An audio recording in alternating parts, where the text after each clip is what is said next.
I finally filmed my breastfeeding journey and experience with the twins, and it turned out to be a pretty long video. So I did answer a bunch of your guys' questions that were asked in my Instagram stories. I actually split up the video and I posted the actual breastfeeding journey and experience separately, and then all of the questions that I answered for you guys I put into this video. So let's get into it. Also, I only answered questions that I feel like weren't answered in my journey video. I went through a lot in that video, like a lot.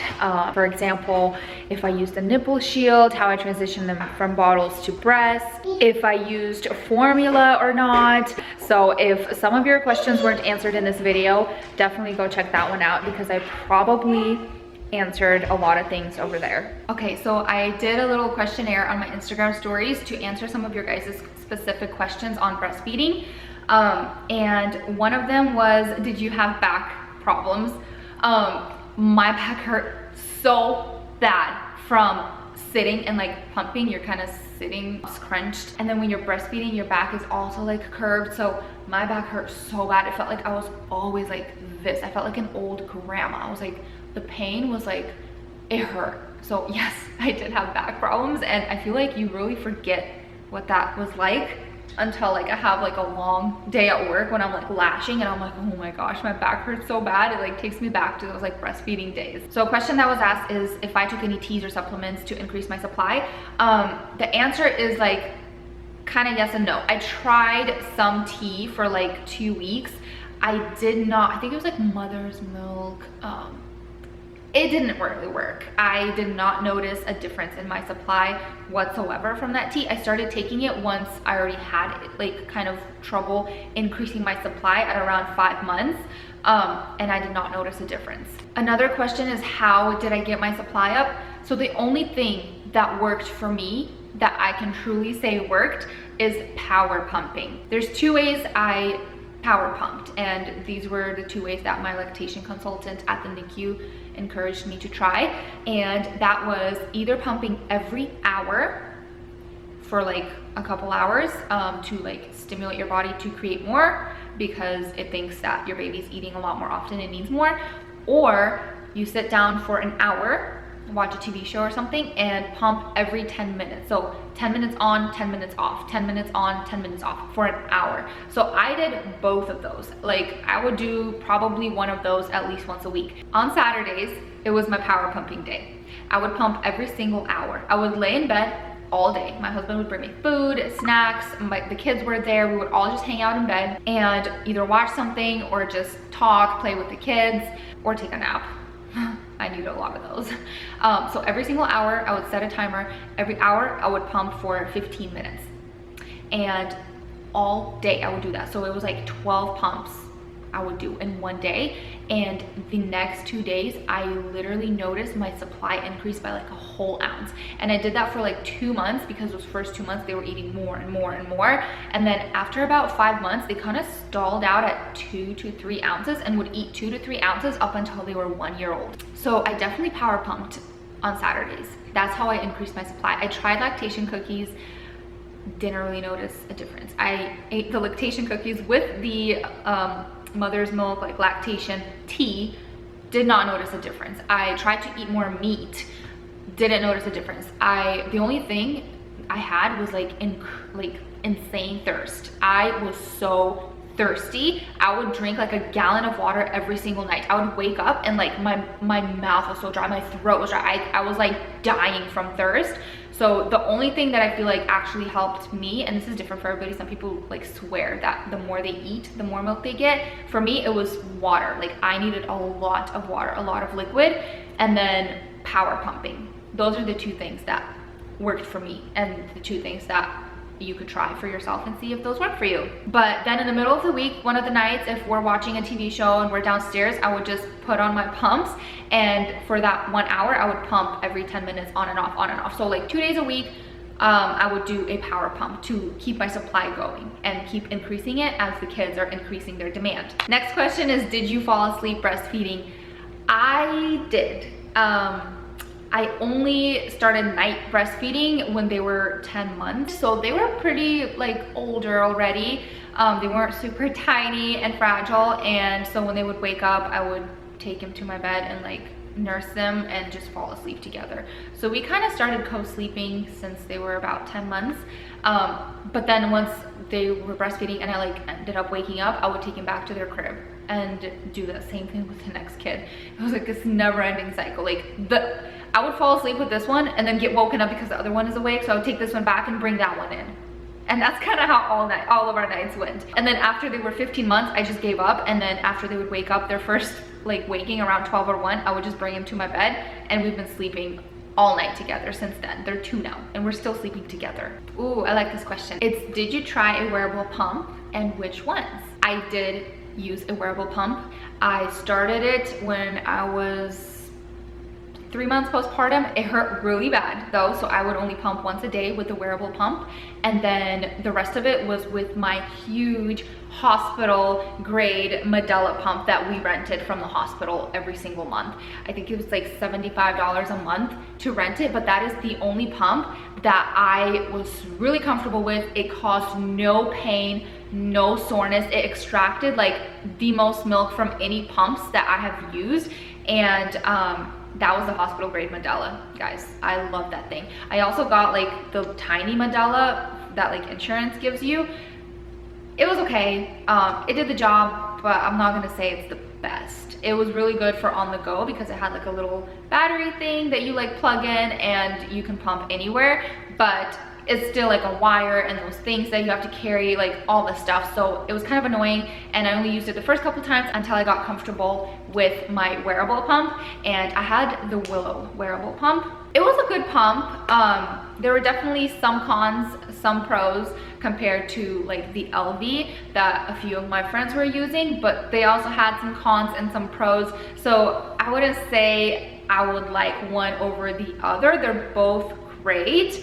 The reason I liked the Willow over the LV is because it actually has the bags that you put in, and so you pump straight into the bags, and then once you're done pumping, you can just remove the bag and like put it in your diaper bag, and it's not gonna leak. Like you don't have to pour it into a bottle and close it, you know? They do offer the containers that you can buy and pump into the containers, so you don't have to pump into the bags, but I loved the bags because they were really easy for on the go, and I was able to freeze them as soon as I would pump without transferring and washing more bottles and stuff. Also, the battery was pretty good too. It lasted like, whew, it's been like a year. It's been over a year since I last pumped. I pumped last June of 2022 was my last pump.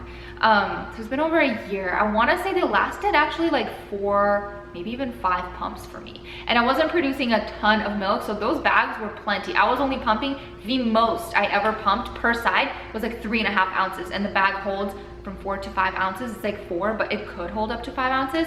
And it was the perfect size for me. I know like some of my friends were overproducers, so that pump was just not it for them because they would pump like 15-20 ounces. So if they pumped into the bags, they would have to replace the bags with different bags and pump into those bags. And anyways, you get the point. I wasn't an overproducer. I was producing like just enough. And I got lucky they only ate like 3 ounces when they were 1 up to like 1.5, because that's all I was able to produce. Like, I don't have any secret for how to produce tons of milk for twins.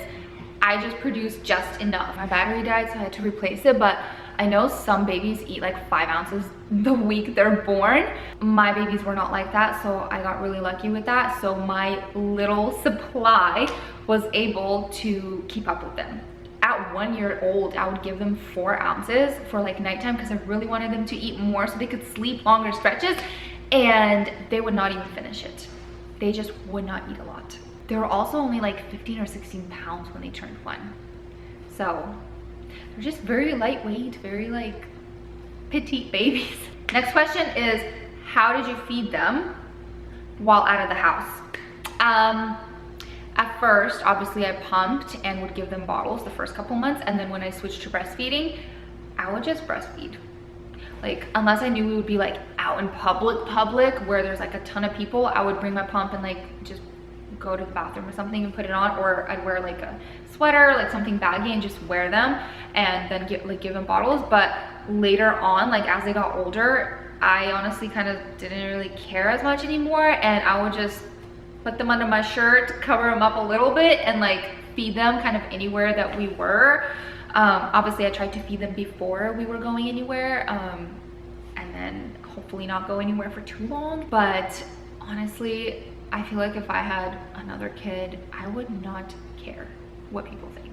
Like when it's your first, you feel so self-conscious, like you don't really know what you're doing yet, you're just getting comfortable with your baby, and honestly nobody really cares. Like you're feeding your baby, they need to eat. Like you're gonna see some adult snacking wherever they are if they're hungry. Why would you keep a baby from eating, you know? It's now looking back, I'm like, I wish I didn't care as much as I did. Last question I'm gonna answer is how to manage it with twins. What positions work best to feed them at the same time? And then this person had a C-section, so they're asking. I had a C-section too, and obviously my story is really different because they were at the NICU for over a month, and I wasn't just thrown into it and like figure it out right away. But at first I would feed each individually first, and then once I got comfortable with that, I literally had a ton of these pillows. I just have one here right now, but I would just, they were really tiny, so I would prop them up all over me and just put them in like a football hold. That position was the easiest for me. I tried feeding them, I don't even know what position that's called, but like both kind of facing the same way. It's a little bit hard, but the football hold always did a trick for me when I'm feeding them together. That is like the only position I ever fed them in. Number one product I recommend for breastfeeding is the Twinsy pillow. One of my clients actually was really nice to gift me one. She actually had twin boys, and so she had it just laying around in her garage, and she gave it to me, and I did not know what I was missing in my life until she gave that to me. It wraps around you like this, and then you have like the back right here as well that goes up, so it kind of supports your back, and then you have it come around here. You close it with the little seatbelt looking thing, and then you just put them flat here and in like that football position, and just feed them. So that's the only way I fed them when I would feed them together. Also, I fed them together in my rocking chair upstairs, which is kind of a tight place, but I used my Snuggle Me organic feeding pillow. It was a little bit smaller, so it fit perfectly in that chair, like right in front of me, and then like the little tiny tight sides around me that were between the chair and I would put them like this as well and feed them. I have a video of that too whenever I fed them at night. I'm gonna include it here. I have so much information, and I feel like there's so much more to say, and I could talk about this all day. There's just so much to cover. The latch, the back pain, the sleeping, the bottles, the you know, the engorgement, how much you pump, how to keep your supply up, how to feed them at the same time. There's just so much that goes into breastfeeding, and I am just truly grateful that I actually got to experience that, because when they were born and that first month went by when we brought them home and they like refused it, I completely lost hope that I would even be able to breastfeed. And I even kind of expressed that to my husband, and he was like, babe, it's fine, like as long as they're fed, like you're still giving them your breast milk, they're still getting the best. And I was just, it's just something nobody could really understand. I just really wanted to do that and really wanted to bond with them in that way. And the more I talked to other moms, the more I realized that actually, like when your baby is born, not a lot of moms actually feel that initial bond and like connection with their baby. That's something that has to like grow as you spend more time with the baby, and like you actually have to actively work on bonding with the baby. And that's why I feel like breastfeeding is such a good way to bond with your baby. If you made it to the end of this video, thank you so much for watching. If you still have questions that weren't answered, definitely leave them in the comments below, and I can make a part 2 series. Hey! I can make a part 2 series on all the other questions that were not answered yet. Also, don't forget to subscribe and give a thumbs up, and I will see you guys in my next video.